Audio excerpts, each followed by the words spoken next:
Several of you commented in some of my earlier videos, which I know were not that great, that I didn't actually show you how I get the fuel line into the tank. So I thought I'd take time in this video to show you that. Everyone's uniquely different as far as individual, but I'll give you the basic principles on bulk fuel line. There's another type of fuel line that's a fitted line, and I'll follow up on another video with that. I hope this helps you. First thing I do, I remove the old line, and then I see where that line's going into. In this case, it'll be right here. Choose the right size line that'll go into that grommet and still be a little bit snug. What I like to do is start from this end, and depending on how tight it is, this one's not that tight. We're just gonna cut a small angle on that line. That'll help us feed it into the tank. Now, if it was really, really tight, cut that down like that on the sides. Cut that down as much as you needed to.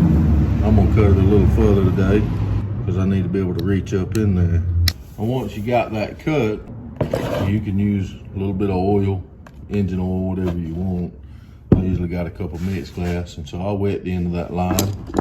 Makes it a little easier once you start sticking it down in the machine.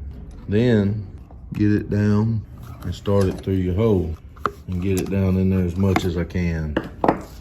Then I'll turn the saw up on its side. You see that line in there?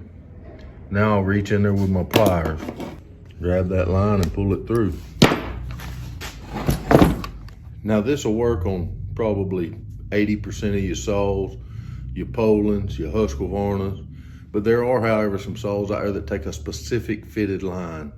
I'll show you about that in another video, but that's pretty much how I do it. I just cut it where I can get it into where I want it, find it inside and pull it through, and I do the repeat process on all the lines. So I hope this has helped some of you. I don't really know how I could explain it in any more detail. That's pretty much best I can do. Thank y'all for joining me.